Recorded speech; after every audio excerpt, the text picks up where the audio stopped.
Hey, it's Chief Denney again. I want to share with you a little bit more information on the fixing and flipping, where we're going to talk about the difference between buying and flipping or buying and holding. Figuring out, when do you get rid of a place and when do you buy a place and keep it as a rental? It's one of the questions you need to know up front, because everything is based on your exit strategy, how you're going to get out of the place. Suddenly you have a piece of real estate and you're going, well, do I buy it and keep it? Do I live in it? Do I rent it out? What do I do? Do I wholesale it? What reveals most of that are just the numbers. There's properties that make no financial sense to rent. Yeah. Like where we are right now. The house is millions of dollars and it'll never cash flow. If you put $600,000 down, it'll cash flow. Yeah. So it makes, who wants to spend $600,000 to make a crummy return? On the flip side, there's a lot of homes that make more sense to rent out. Maybe there's not a lot of spread in the deal because in order to do a flip, you got to buy something at a pretty good discount. Mm-hmm. But maybe get something at a little bit of a discount, but it generates a lot of income. It generates a lot of cash flow. And there's certain properties that lend themselves better to that. A duplex, a triplex, a fourplex, a 10-unit, a 50-unit building. Not that you can't flip 50 units like Mark does. Yeah. Right? So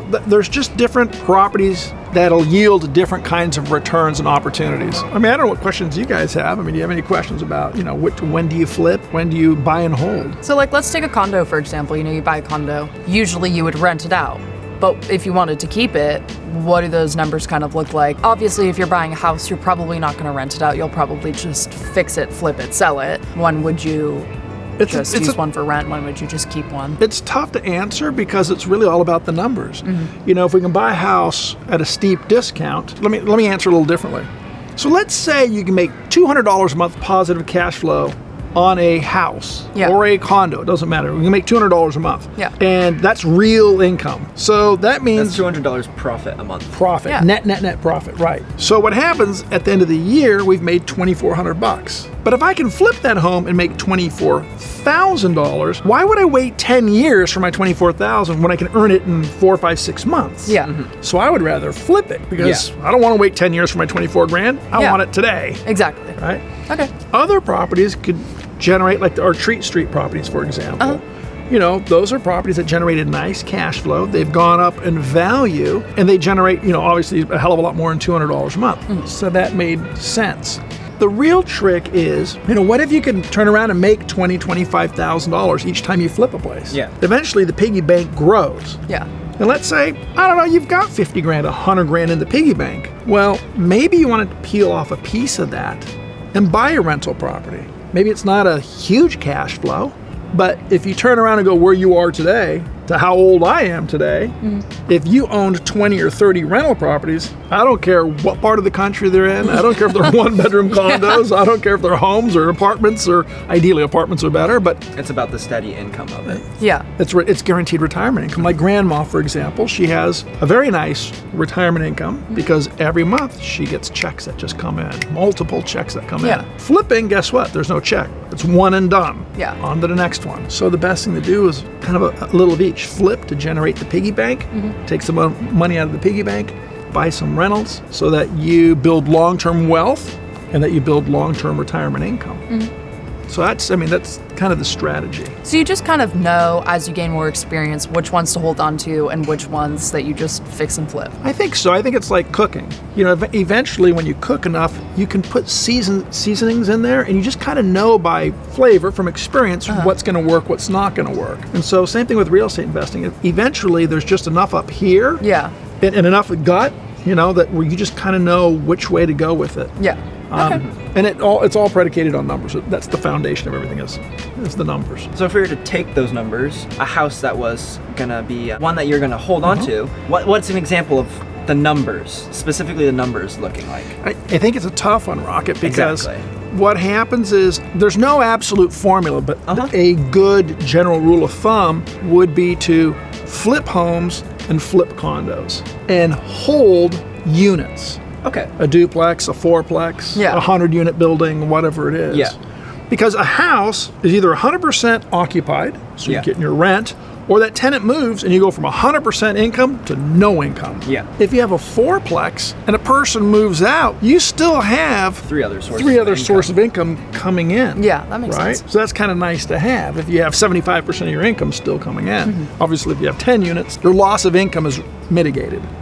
So I think you flip homes and condos, and obviously we own homes as rentals and we own condos as rentals. Yeah. So it's not an absolute rule, but the strategy for you two would be to flip the easy stuff, the homes and the condos, and then eventually buy some units, a duplex, triplex, fourplex. So do you ever really rent out a home, or is it just much more profitable to buy a home, fix it, sell it? You know, I mean, Tough question. well, In no, the I mean, scenarios that you do rent out a home, what does that look like? In that scenario where you rent out a home, it's all about the cash flow. There could be situations where you have a home and maybe it doesn't sell. The very first home I bought on my own that wouldn't sell because the market did this, I had to hold for many years. So I could have taken a loss, or I just said, all right, my strategy has changed. I'm renting the house out. And I held it for, I don't know, I want to say like 12 years. Yeah. And then I sold it and made a killing. Yeah. But when I bought it, I was afraid that I was going to lose my butt. So part of it is when you're doing bread and butter homes is to maybe buy homes in that price range that if you can't sell it, there's a backup strategy. You can rent it. Yeah. It'd be a safety net. The game plan is flip the residential stuff and start buying some units. Yeah. And that's a perfect strategy. Okay. It's a safe strategy as well. And it's pretty much a bulletproof strategy. Yeah. It's not without hiccups, but it's solid. Because you're making the big paycheck when you flip a house, and then you're keeping your rent incomes from all of your units. So. Yep. So when you're buying these houses and duplexes, fourplexes, etc., is there just any rhyme or reason to why you buy them, or for when you would buy them, or hold on to it? I think part of it is, the challenge is, at my age, I can look back at my life and go, oh my gosh, I did not buy and accumulate and keep enough property. At your age, you sit there and go, well, 20 years from now, that sounds like forever. Yeah. Right? But 20 years is coming whether you're rich or you're poor. Yeah. Whether you saved enough money or you didn't. So the best thing you could do is, if at all possible, is to buy one rental property a year. And I don't care, ideally a duplex, triplex, fourplex. So here's a really great strategy for the two of you. You could buy a fourplex and you can live in it. So instead of, your first home that you're going to live in, instead of it being a condo or a house like most people do, you would buy a fourplex and you would live in one of the units and you would rent the other three. Yeah. In places like Florida and Tampa or St. Pete or different parts of the country, not so much in San Diego, but in other parts of the country, you might be able to generate enough income on those three units to live for free, or at least live very, very cheaply. Yeah. But now you got a fourplex. Well, what you could do is you could turn around a year later and buy another fourplex or a duplex. Ideally, as many fourplexes as possible, because it's a residential loan. It's a pretty easy loan to get. So now you would move out of this when you would rent it. So now you got 4 paychecks coming in every month. Yeah. And you'd buy another fourplex, right? So you live in this one, right? So now suddenly you've got 7 paychecks coming in every month. So if you could systematically do that, maybe for 5 years in a row. Well, if you have 5 fourplexes, you're living in one, you have 19 paychecks every single month coming in. Yeah, that are well over $1,000. Whatever they might be, $750, $1,500. But what's going to happen is we know that over time, those 19 renters, they're actually paying your mortgage for you. So arguably, they're buying the building for you. So it's like, hey, I got an idea. I want to buy a piece of real estate, but I want you to pay for it, you to pay for it, you to pay for it, you to pay for it, you to pay for it, and I'm going to live there for free. If you said that to people, no one would do it. But the reality is, you'd have 19 people buying it for you. Yeah. And eventually what you owe goes down, down, down, and what it's worth goes up, up, up, and the rents go up. So it's a simple strategy, and you're flipping, making some cash. So hit National Bank and lifestyle's all good.